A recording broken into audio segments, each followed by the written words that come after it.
Um culto, nós sabemos, ouçam bem, que às vezes tem irmão que diz assim: eu não vou para esse movimento, não tem doutrina. Nós temos que saber que um crente pode cantar adorando a Deus, sim ou não? Ele pode estar no movimento, sentir uma alegria, levantar a mão, dar glória a Deus, sim ou não? Sim. Agora, num culto, Paulo diz que tem muita coisa, tem revelação, né? Eu tenho que viver a revelação, eu tenho que crer no sobrenatural. Sim. Mas tudo isso aí tem que ser direcionado pela palavra, que eu chamaria o quê? De doutrina. A instrução da palavra, ok? Porque é muito importante que nós compreendamos e façamos aqui essa diferença entre doutrinas e costume. Doutrina não é esculhambar crente, doutrina não é esse negócio de você ficar pegando pesado, dizendo isso. Ensine a palavra. Ensinar a palavra não é impor nada a ninguém, é mostrar o que a Bíblia está falando e quem é que convence. É o Espírito Santo, gente. Eu quero dizer aqui a cada professor, a cada pastor, você pode gritar do púlpito, você pode ordenar do púlpito, mas se o Espírito Santo não trabalhar na vida do irmão ou da irmã, não vai adiantar nada. O grande problema é que muitos não souberam diferenciar essas questões e criaram complicações para a palavra, ok? Qual é a questão doutrinal? É que a doutrina, ela pode ser uma doutrina da igreja forçada. É isso que eu quero falar para vocês. Tem muita igreja que a Bíblia, ela traz o ensino, mas a igreja, não atentando para a regra da hermenêutica e da exegese, forçou uma interpretação que não tem nada a ver, buscou um ponto bíblico, como por exemplo Mateus 16:16, há uma igreja que ensina que Pedro é a pedra onde a igreja está fundada, que Pedro foi o primeiro papa. Isso é doutrina para eles. Então, eles argumentam que isso é doutrina. E eles foram buscar essa doutrina onde? Vamos lá, vocês. Eles foram buscar essa doutrina onde? Foi buscar onde? Na Bíblia, uma mal interpretação. Ah, sim, ele foi buscar. A base dessa doutrina, ele foi buscar onde? Na Bíblia, fazendo o quê? Uma má interpretação. Então, nem tudo que alguém está pregando é a doutrina correta. Tem irmão que diz, mas eu estou pregando é a Bíblia. Só que está pregando e interpretando errado. Pega um versículo, por exemplo, eu vou dar um exemplo bem aqui. Me veja aí, Deuteronômio 24. E eu não estou defendendo nada errado, só vou mostrar para vocês como a gente força as coisas. É o 22:5. 5. Não haverá traje de homem na mulher, e não vestirá o homem veste de mulher. Isso. Porque qualquer que faz isto, abominação é ao Senhor teu Deus. Olha, isso aqui é um ensinamento bíblico para Israel, que o homem não deveria usar roupa e a mulher não deveria usar roupa de quem? De homem. Agora eu lhe faço uma pergunta e vocês aqui tudinho, não é testando. Mas o judeu usava o quê? Fala aí pro povo mim. O que eles usavam? Roupa de mulher, nosso conhecimento. O judeu usa um vestido. Vestido. Sim ou não? Ele usa um vestido. E para nós aqui no Brasil seria o que isso aí? Roupa de mulher. Roupa de mulher. Então o que ia distinguir um judeu de uma mulher? O que acontece? Vocês podem observar que eles usam o turbante. Então prestem atenção que eu posso pegar esse versículo aqui isolado e forçar e criar uma doutrina que não tem nada a ver com a palavra de Deus. O texto não está falando disso. É isso que eu quero dizer para vocês.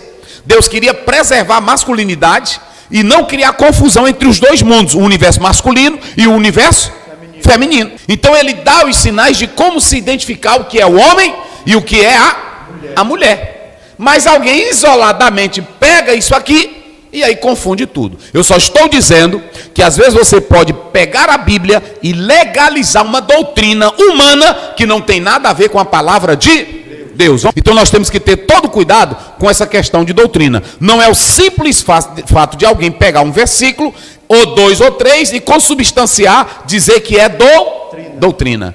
Tem que estar atrelado ao contexto bíblico no seu todo, tem que estar atrelado à vivência daquilo que Cristo mesmo ensinou. Esse método de interpretação foi muito forte quando entrou o racionalismo, quando veio o iluminismo, alguns colocando a razão, os teólogos liberais, eles dizem que a Bíblia pode ser avaliada pela mente humana, a Bíblia ela tem erros. Então, quando entrou essa questão do racionalismo, então, a partir da modernidade, você vê que a Bíblia passa a ser um livro questionado. Os milagres de Jesus, a pessoa de Jesus. E aí foi que veio aquela velha ideia de que muitos teólogos liberais e outros começaram a dizer que a Bíblia, ela deveria ser relida outra vez, interpretada de outro modo. Ela tem seus erros, ela tem suas falhas, ela tem seu fundamentalismo. E aí muitos, isso aí não é agora não, meus irmãos, isso aí faz tempo.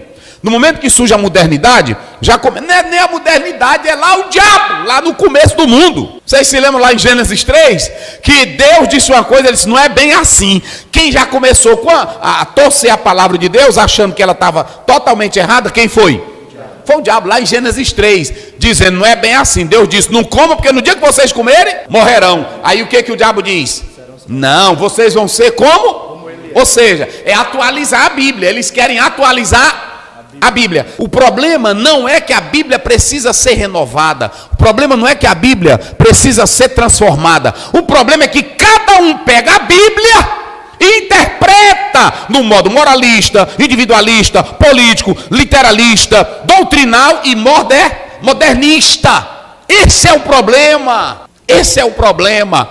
Quando você se aproxima da Bíblia, se você se aproximasse dela, tirando as sandálias dos pés e sabendo que é um livro santo e dizendo, Deus, fala comigo pela palavra, eu rendo a minha mente a ti, você ia deixar de fazer essas besteiras, velho, aqui todinho. Agora, não vai para a Bíblia com isso. Às vezes quer ser famoso, às vezes quer ser importante. Olha para cá, filma aqui, bota aqui, bem aqui na minha cara, filma aqui direitinho. Meu irmão, eu estou aqui. Tem gente que acha ruim, tem gente que não gosta. Primeiro, eu não convido você para vir para cá. Eu estou aqui pregando a palavra de Deus, ensinando a palavra de Deus. Agora, eu quero conservar a sã doutrina, que é a palavra de Deus.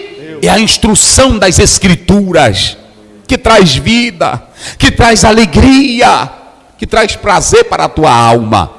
Então eu estou mostrando métodos errados. E qual é o método certo, pastor Zéu? Nós temos o método histórico gramatical, nós temos a análise da Bíblia, ela foi feita dentro de um tempo. Eu vou recorrer à hermenêutica. Se eu quero saber o que uma palavra foi lá, eu não preciso mudar a Bíblia, eu vou entender que dentro daquela cultura e daquele povo há uma exegese. É saber o que ele disse lá. Como é que eu entendo a palavra hoje? Eu vou para a hermenêutica. Ela me dá princípios de interpretar a palavra de modo correto. Entenderam agora? O que a doutrina faz? Tem irmão que pensa que a doutrina é só uma questãozinha de roupa, é uma questãozinha. Não, doutrina é que quando a doutrina entra, ela muda você por dentro. Quando a doutrina entra, o pastor não precisa mandar tu ser luz. Quando a doutrina entra, o pastor não precisa mandar tu ser santo. Quando a doutrina entra, o pastor não precisa mandar tu se comportar direito na sociedade.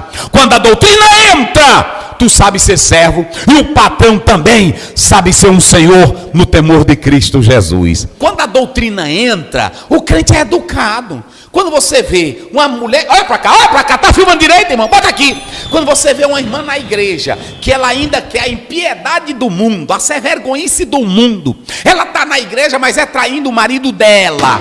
Ele está na igreja, mas é namorando, diz que é crente, é casado, mas é namorando. A doutrina entrou? Ele está na igreja, mas compra fiado e não paga. A doutrina entrou? Não. Ele está na igreja, mas ele quer andar como gente do mundo, se vestindo como pecador. Ele quer andar devasso. A doutrina entrou? Não. Nunca. Quando a doutrina entra, tu passa a ser educado. Quem vai te educar agora é o Espírito Santo de Deus. Oh, aleluia. Fale amanhã isso na escola dominical, irmão. Olha para cá, bota bem aqui na minha cara. Tá filmando direitinho? Quando a doutrina entra, tu não quer ser mais como o povo do mundo. Quando a doutrina entra, tu não quer imitar o mundo. Quando a doutrina entra, uma mulher cristã santa, ela não quer andar devassa, mostrando o corpo, mostrando os seios. Quando a doutrina entra, o homem não quer ser garanhão, não quer ser as pessoas do mundo, ele quer ser agora luz. Porque a doutrina, e o que a doutrina faz? Educa. O que a doutrina faz? Educa. Diz aí vocês bem forte, o que a doutrina faz? Educa. Pronto. Não é o pastor que vai educar. Quem é que educa?